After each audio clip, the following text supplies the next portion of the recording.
Juízes, capítulo 7, versículos 3 a 7. Vamos novamente curvar as nossas frontes. Senhor nosso Deus, pedimos, meu Pai, que ajude-nos a prosseguirmos em nossa pregação, em nosso alimento espiritual. É verdade que a tecnologia ela falha, Pai. Nós pedimos que o Senhor envie os teus anjos para estarem junto à mesa, para estarem auxiliando também nos aparelhos, para que possamos continuar a nossa semana de oração, a nossa pregação. Conceda-nos o que pedimos segundo a sua vontade. E em nome de Jesus é que nós oramos e lhe agradecemos. Amém. Amém. Juízes 7, versículos 3 a 7. Apregou-a, pois, aos ouvidos do povo, dizendo: quem for tímido e medroso, volte e retire-te da região montanhosa de Gileade. Então voltaram do povo 22.000, e 10.000 ficaram. Disse mais o Senhor a Gideão: ainda há povo demais, faze-os descer das águas, faze-os descer às águas, e ali tus provarei. Aquele de quem eu te disser, este irá contigo, esse contigo irá. Porém, todo aquele de quem eu te disser, este não irá contigo, esse não irá. Fez Gideão descer os homens às águas. Então o Senhor lhe disse: todo que lamber a água com a língua, como faz o cão, esse porás à parte, como também a todo aquele que se abaixar de joelhos a beber. Foi o número dos que lamberam, levando a mão à boca, 300 homens, e todo o restante do povo se abaixou de joelhos a beber a água. Então disse o Senhor a Gideão: com esses 300 homens que lamberam a água, eu vos livrarei, e entregarei os midianitas nas tuas mãos, pelo que a outra gente, toda que se retire, cada um para o seu lugar. Como havíamos dito e repetimos, que a Igreja Adventista do Sétimo Dia, ela recebeu muita luz com relação à verdade presente. E de todas as demais denominações, organizações religiosas que existem na face da terra, a Igreja Adventista foi estabilizada por Deus, e o Senhor lhe deu, de maneira impressionante, conhecimento com relação às profecias para o tempo do fim. Todo adventista, como nós havíamos dito, quer mornos, quer frios ou quentes, olhando para as profecias, olhando para os dias em que nós estamos vivendo, pode reconhecer que nós estamos nos instantes finais da história deste mundo, da história do pecado neste mundo. Os grandes sinais no céu, no mar, na terra, todos eles testificam de que chegou a hora de um ponto final. Os campos político, econômico, social, religioso, todos eles de maneira involuntária estão dizendo para o povo de Deus que nós já devemos erguer as nossas cabeças, porque perto está a nossa redenção. Amém. Fomes, guerras, rumores de guerras, epidemias, terremotos, tsunamis, tornados, furacões, falsos cristos, curas milagrosas sob o manto do falso reavivamento, agora anjos caídos aparecendo para milhares e milhões de telespectadores, revestidos de luz como se fossem anjos do céu. Tudo isso nos leva a fazer uma pergunta: o que está faltando para Jesus voltar? Se Tudo está apontando para o momento da volta de Cristo. A pergunta é: o que está faltando para o Senhor Jesus voltar à terra? Alguns dizem que está faltando sair o decreto dominical. Já outros dizem que está faltando que a pregação do Evangelho alcance todo o mundo, para que então venha um fim. E já existe uma outra classe que diz o seguinte: olha, Jesus ainda não voltou, porque existem muitos familiares nossos e amigos que ainda precisam vir para os pés de Cristo, e pessoas também que estavam na nossa fé, aqui entre as nossas fileiras, e que abandonaram a fé em Cristo, e elas precisam voltar, e é por isso que a volta do Senhor Jesus está sendo adiada. Mas o que diz o profeta João? O que João fala a respeito da demora da volta de Cristo nos últimos dias? João diz o seguinte: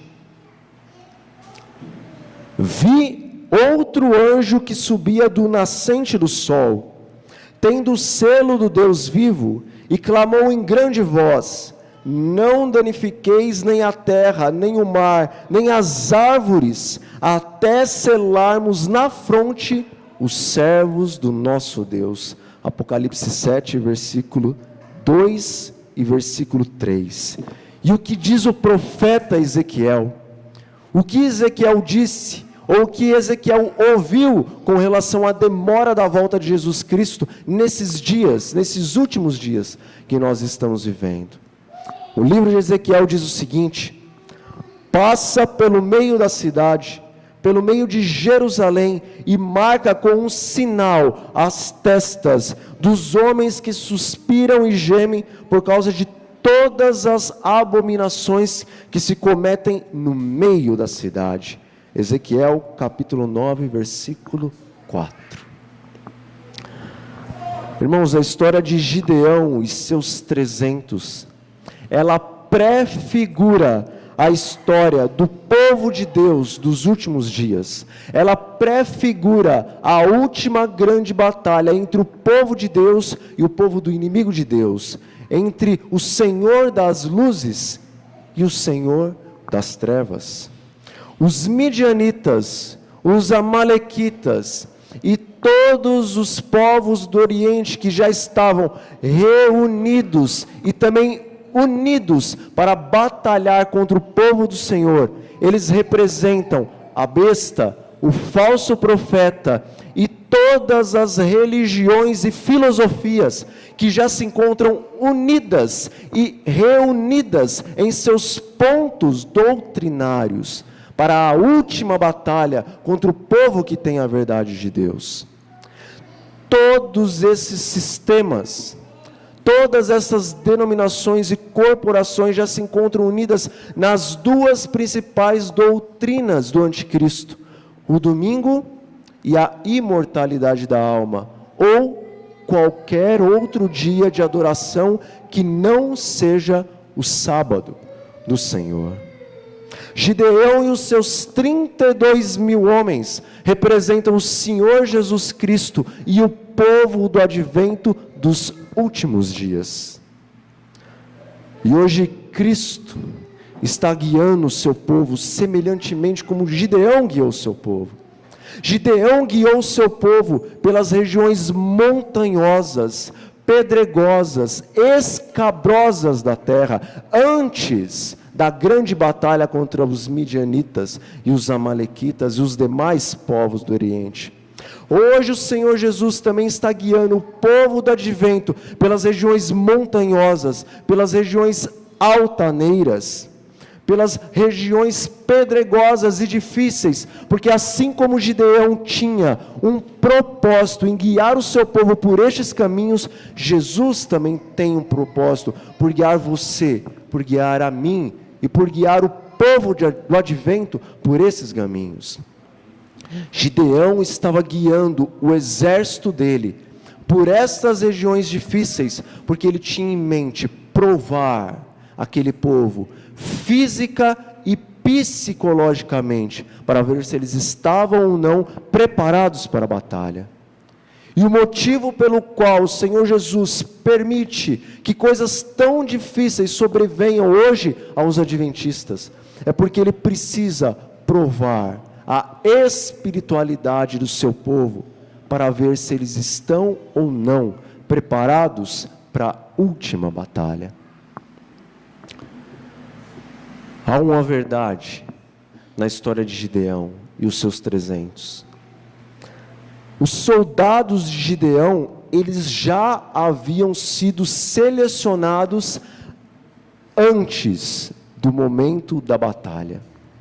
E eles haviam sido selecionados por 2 motivos. O primeiro era para que o povo não viesse a se gloriar, dizendo que pela sua força, pelo número dos seus soldados, eles conseguiram ganhar a batalha contra aqueles povos que viriam contra eles. E o segundo motivo pelo qual Deus fez uma seleção entre os soldados de Gideão, era que aquela multidão, ela não estava, em sua grande maioria, com seus corações nas mãos do Senhor. Sendo assim, eles seriam pedras de tropeço, eles iriam atrapalhar os planos de Deus. Há um ditado que diz: aquele que não ajuda, o que ele faz? Atrapalha. E o segundo motivo, pela seleção que Deus fez dos exércitos de Gideão, era para que não houvesse nenhum empecilho da parte daquele exército nos planos de Deus. Hoje, o povo adventista, semelhantemente ao exército de Gideão, ele não vai ser selecionado nos instantes antes da batalha ou no momento da batalha. O povo de Deus, ele está sendo selecionado agora. O Senhor, nesses dias, alguns momentos antes da batalha, está selecionando o povo que poderá ir contra os exércitos do inimigo. O profeta João viu que antes de serem soltos os terríveis e derradeiros ventos das guerras e dos conflitos sobre a terra, era necessário que os servos de Deus fossem selados em suas testas, fossem selados em seu consciente, em seu subconsciente, em seu lóbulo frontal, o local onde está a razão, o local onde dirige os nossos pensamentos, onde está a nossa razão. E o profeta Ezequiel, ele viu que somente os adventistas do 7º dia, que estivessem gemendo, suspirando, chorando, clamando, por causa das abominações que acontecem no meio da cidade, no meio de Jerusalém, no meio da igreja, somente esses que receberiam o selo do Deus vivo. Os 300 de Gideão, que por Deus foram escolhidos dentre os 32.000 homens, eles representam o pequeno grupo especial, a pequena elite do Deus Todo-Poderoso de dentro da sua igreja. Eles representam o pequeno grupo dos 144.000, os quais receberão não apenas o selo de Deus, mas receberão uma posição diferenciada entre todas as nações. Deus identificou, irmãos, 2 grupos naquela grande multidão que acabou apostatando ou se desviando de sua missão antes de ir à guerra contra aqueles povos que vinham contra o povo de Deus. O primeiro grande grupo que foi eliminado dos 32.000 homens que estavam com Gideão foram os tímidos e os medrosos. E o segundo grande grupo que foi eliminado daquela multidão que estava com os 32.000 homens de Gideão, foram aqueles que se ajoelharam diante das águas. Em nossos dias, os mesmos dois grupos serão identificados na Igreja de Deus.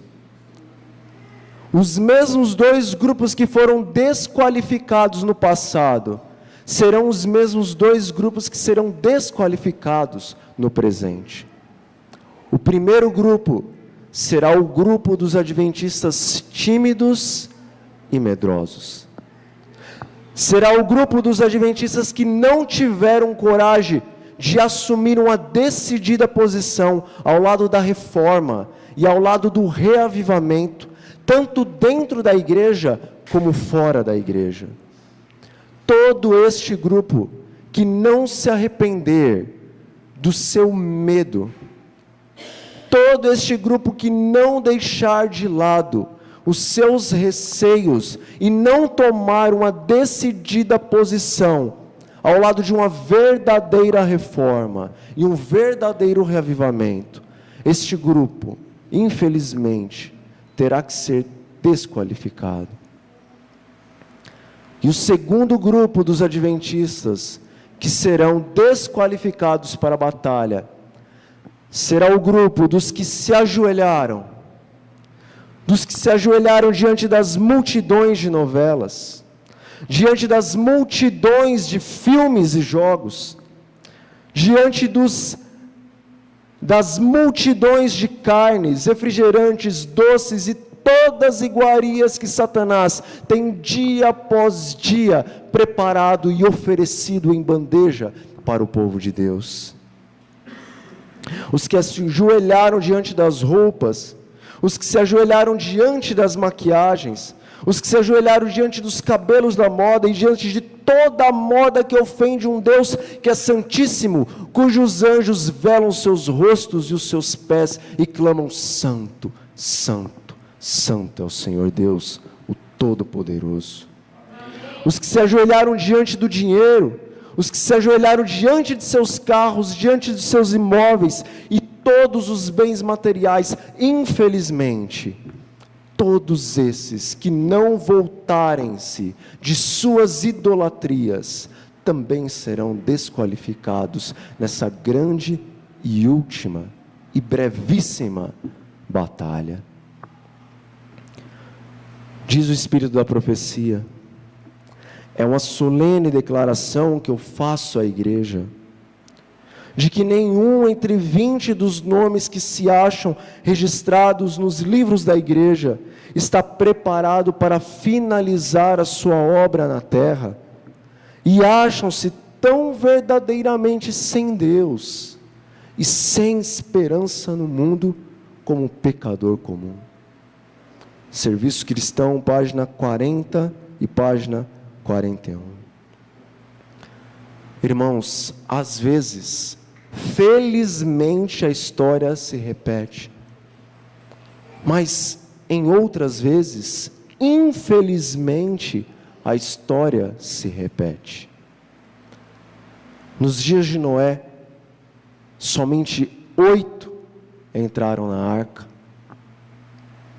Nos dias de Ló, somente ele e suas 2 filhas escaparam dos juízos de Deus e caíram sobre as perversas Sodoma e Gomorra. Nos dias de Gideão, em meio a uma multidão de 32.000 homens, somente 300 estavam prontos para o conflito.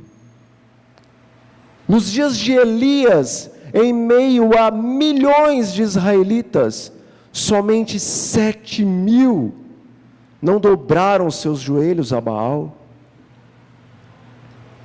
E em nossos dias, irmãos, e nos dias do povo do juízo, nos dias dos adventistas do 7º dia, o povo que é amado por Deus, o povo que é chamado de menina dos olhos de Deus, o povo que recebeu tanta luz de Deus, em nossos dias, quantos sobrarão? diz o Espírito da profecia. Logo, o povo de Deus será provado por ardentes provas, e a grande proporção dos que agora permanecem genuínos e verdadeiros demonstrar-se-á de nenhum valor. A maioria nos abandona. Testemunhos Seletos, volume 2, página 31. Irmãos, por que a grande maioria do nosso povo acaba desistindo tão próximo de conseguir o maior presente que está reservado para seres inteligentes no universo, a salvação em Cristo Jesus? Por que, irmãos, que dentre 21 adventistas do sétimo dia, 20 estão despreparados para a batalha e somente um está realmente se preparando? O que acontece conosco? Quais são os motivos para esses textos trazerem dados tão alarmantes para dentro da nossa igreja? O Senhor nos responde qual é o motivo. Há muito tempo o Senhor Jesus diz o seguinte para você, e diz o seguinte para mim, diz o seguinte para a igreja adventista: meu povo, entrem pela porta estreita, porque larga é a porta e largo é o caminho que conduz à perdição, e são muitos adventistas do sétimo dia que entram por esta porta. Mas estreito é o caminho, estreita é a porta que conduz à salvação, mas são poucos adventistas que querem se acertar com este caminho. A grande tribulação, irmãos, diz a palavra de Deus, a qual não mente, uma tribulação como nunca houve, uma tribulação como nunca mais haverá. Ela está prestes a acontecer. O último e grande conflito entre Satanás e Cristo, entre o povo de Deus e o povo do inimigo de Deus, ele está prestes a acontecer, ele está às portas. As profecias nos mostram, as pedras clamam. E a grande maioria de nós, em vez de estarmos colocando os nossos corações em nossa preparação, nós estamos colocando os nossos corações em nossos estudos, em nossos empregos, em nossos automóveis, em nossas casas, em nossos lazeres. Nós estamos colocando os nossos corações, os nossos sentimentos mais profundos nas coisas, irmãos, que na verdade, depois que o Senhor Jesus voltar, não terão mais valor algum. Nós colocamos os nossos corações nessas coisas e muitas vezes, não querendo ser alertados do perigo de continuarmos nesse caminho, às vezes a gente ainda cita textos do Espírito de profecia, para nos desviarmos da nossa obrigação. Às vezes ainda dizemos assim: não, peraí, nós temos que viver como se Cristo fosse voltar daqui quantos anos? 100 anos. Mas estarmos preparados como se Cristo fosse voltar hoje. Mas isso é hipocrisia, porque o livro do Apocalipse e o Espírito de profecia nos diz que nós só estamos vivendo como se Cristo fosse voltar daqui a 100 anos. Mas dentre 21 adventistas, só um vive como se Cristo fosse voltar hoje. Temos dito que estamos chegando quase à meia-noite do relógio profético, e isso é verdade. Mas muitas vezes as nossas atitudes não são como de pessoas que estão vivendo quase à meia-noite, mas são como de pessoas que estão vivendo em plena 9:30 da manhã, acordando agora, ou estando na agitação das coisas que envolvem o mundo. Nós cantamos, irmãos, que nós já estamos ouvindo o som de chuva. Nós cantamos que nós já estamos ouvindo um som de chuva serôdia, mas a grande maioria de nós nem sabe o que significa chuva temporã e ainda não está buscando a plenitude da chuva temporã. Ninguém receberá a chuva serôdia sem antes compreender o que significa chuva temporã e buscar para si a chuva temporã, a plenitude da mesma. Irmãos, o único som de chuva, de acordo com a Bíblia e o Espírito de profecia, que os adventistas que não estiverem agora clamando, suplicando, buscando a Deus nas madrugadas, nas manhãs, nas tardes e nas noites, buscando a Deus pelo poder do Espírito Santo, o único som de chuva que esses adventistas, quem dera que não seja nós, vão ouvir, será o som da chuva de pedras, cada uma pesando 1 talento, que cairá sobre suas cabeças na 7ª e última praga. Ou então o som da chuva de fogo e enxofre, que cairá em nossas cabeças no dia do juízo, se nós não tomarmos uma decisão urgente de buscarmos a presença do Espírito Santo de Deus. Chega de nós brincarmos, de sermos cristãos, pois como diz um pregador, Satanás não está brincando de ser demônio. Vamos viver à altura do conflito em que nós estamos nos dias de hoje. Cristo, em seus evangelhos, ele fala a respeito de 3 períodos soleníssimos na história da humanidade. O primeiro período que ele cita é o período que antecede o julgamento dos mortos. O segundo período soleníssimo é o período que antecede o julgamento dos vivos. E o terceiro período soleníssimo antecede o julgamento dos mártires. O primeiro período nós vemos pela história que ele já se cumpriu. Antes de 1844, os sinais começaram a ocorrer. E em 1844, de acordo com as profecias de Daniel, iniciou-se o julgamento dos mortos. Mas em Lucas 21, versículo 25, o Senhor Jesus, ele nos fala dos sinais que antecedem o julgamento dos vivos. Sinais no sol, na lua, nas estrelas, e a angústia entre as nações por causa do bramido do mar, ou por causa do bramido das nações, profeticamente, traduzindo o texto. Todos estes sinais, eles pré-anunciam o julgamento dos vivos, e a palavra de Deus diz que no julgamento dos vivos, o Senhor inicia por onde? Pela sua casa.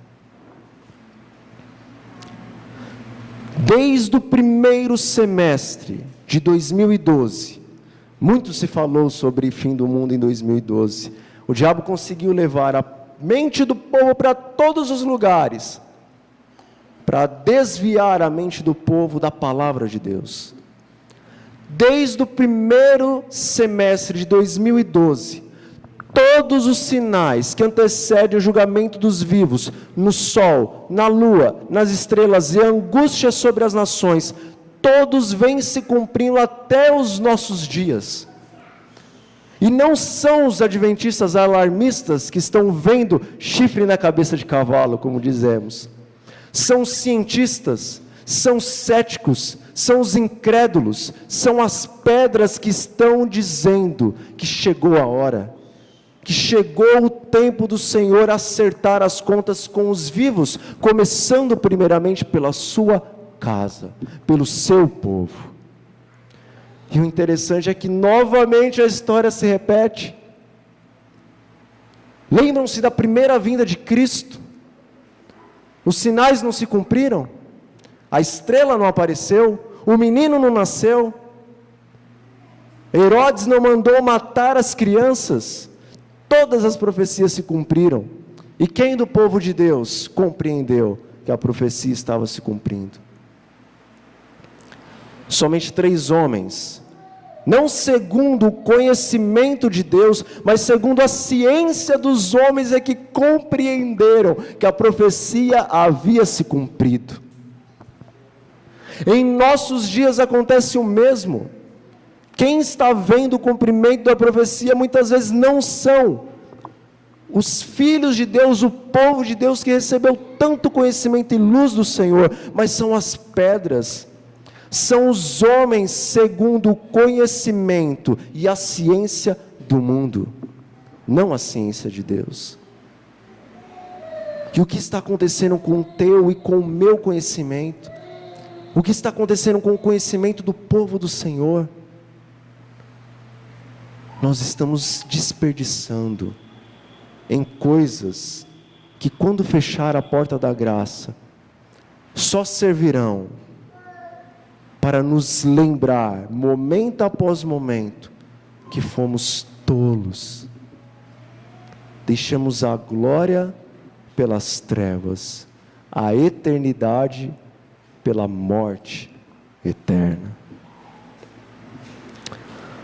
Tal como os seguidores, ou melhor, tal como os que seguiam Gideão, eles não perceberam que o tempo do seu selamento era antes da batalha. Hoje nós não estamos conseguindo perceber que o tempo do nosso selamento também é agora, momentos antes da batalha. Milhares, meus irmãos, mais de 31 mil homens daquele covarde exército de Gideão, eles puderam ver as multidões de homens que Deus destruiria, venceria para eles, mas eles só puderam ver de longe, mas o Senhor não os chamou para a luta. Hoje milhões de adventistas do sétimo dia poderão ver o cumprimento das profecias, poderão ver o falso profeta, a besta, e também as demais denominações espíritas se reunindo para pelejar contra o povo de Deus, mas eles só poderão ver a formação deste exército, mas o Senhor não os vai chamar para a batalha, porque eles decidiram não se prepararem para estarem prontos para a guerra. Milhões de adventistas do sétimo dia buscarão desesperadamente o azeite, o batismo do Espírito Santo, no momento em que a porta da graça para nós já estiver fechada. Diz a parábola das 10 virgens, que no momento em que perceberem que o batismo do Espírito Santo era o critério para os prepararem, para receberem o Senhor Jesus em glória, no momento em que perceberem, será tarde demais. Neste momento, o próprio Satanás tirará as vendas dos olhos desses adventistas e dirá: veja o que aconteceu, acabou o tempo para você. E eles baterão insistentemente, dizendo: por favor, Senhor, nós estivemos contigo, nós sentamos à mesa com o Senhor, nós fizemos tantos trabalhos missionários, nós estivemos à frente da liderança, deixa-nos entrar. E o Senhor terá que dizer: eu não os conheço.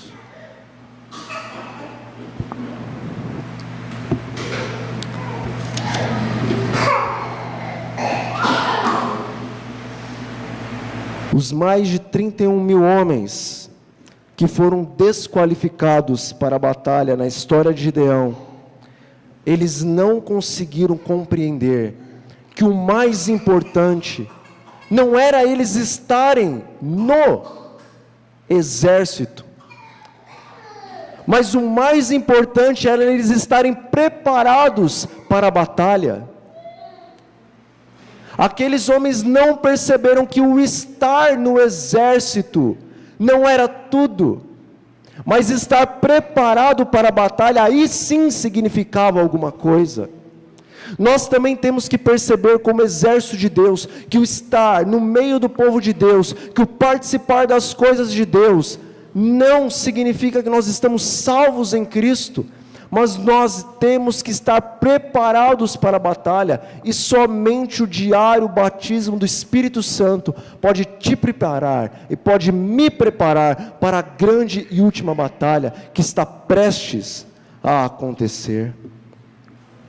Está escrito, irmãos, e nós estamos terminando a nossa pregação. Está escrito: eis que darei ordens e sacudirei a casa de Israel entre todas as nações, assim como sacode trigo na peneira, sem que caia um só grão no chão. Amós capítulo 9, versículo 9. Eis que chegou a hora, como nós temos dito, e a hora é agora, em que o Senhor ele vai separar o joio do trigo, porque o Senhor não pode mais nos esperar, Ele não pode mais esperar para que você e eu tomemos uma decisão, sendo que há muitos e muitos anos Ele está chamando essa igreja para um arrependimento. O Senhor nos diz, irmãos, o seguinte: a iniquidade da casa de Israel e de Judá é excessivamente grande, a terra se encheu de violência. Deus também coloca um pouco ou muito da culpa da violência do mundo nas tuas e nas minhas costas. E a cidade se encheu de injustiça, e eles ainda dizem no seu coração: o Senhor abandonou a terra, o Senhor não nos vê, Ele não vê o nosso mau procedimento. Mas diz o Senhor com relação a você, a mim, com relação a sua igreja: também quanto a mim, os meus olhos não pouparão, nem terei compaixão deles, porém sobre a cabeça deles farei recair suas obras. Ezequiel capítulo 9, versículos 9 e 10. E a confirmação de que esses textos são para a Igreja Adventista do Sétimo Dia está em Testemunhos Seletos, volume 2, das páginas 64 até 67. Hoje o Senhor está olhando para você e para mim, e hoje Ele está selecionando os soldados que irão para esta última batalha. Aos que forem selados, ou melhor, aos que não forem selados, a parábola das 10 virgens diz que desesperadamente, como nós citamos, estarão batendo do lado de fora da porta, mas não poderão ter entrada. Contudo, em contrapartida, aos que clamarem, aos que buscarem, aos que insistirem, como diz o Espírito da profecia, aos que importunarem a Deus, para que Ele derrame sobre si o batismo do Espírito Santo, a esses é dito que servos de Deus, com o rosto iluminado e a resplandecer de santa consagração, apressar-se-ão de um lugar para o outro, para proclamar a mensagem do céu. Por milhares de vozes em toda a extensão da terra será dada a advertência. Operar-se-ão prodígios, os doentes serão curados, e sinais e maravilhas seguirão aos crentes. O Grande Conflito, página 617. E eu repito: chegou a hora, e a hora é agora. Hoje Deus implora: tomem uma decisão ao lado da reforma e do reavivamento, e estejam preparados, porque a batalha vai começar, e não passará essa geração sem que todas estas coisas aconteçam. Que a graça do Senhor Jesus Cristo, o amor de Deus o Pai e a comunhão do Espírito esteja com nós. Amém. E eu convido os irmãos, antes do último hino, para que se levantem. Vamos fazer uma oração. Senhor nosso Deus e nosso Pai, obrigado porque o Senhor nos tem enviado mensagens para nos despertar do nosso sono espiritual. Nós lhe agradecemos porque, sendo o Senhor um Pai que nos ama, nos repreende, para que não viremos cinzas neste mundo que está perecendo, mas que sejamos colunas eternas em Teu glorioso santuário, meu Pai. Tome a cada um de nós que está aqui, tome a Tua igreja na face da terra, faça um milagre em nossas vidas, um milagre em nossas famílias, um milagre em nossas comunidades adventistas, meu Pai. Derrama em toda a sua abundância o Teu santo e bom Espírito e conceda-nos de maneira especial o amor, a mansidão e a pureza, para que tenhamos um caráter semelhante ao Senhor Jesus Cristo. Reforma-nos e reaviva-nos pelo poder do Espírito, em nome do Senhor Jesus, nós lhe pedimos e lhe agradecemos. Amém, Senhor. Amém.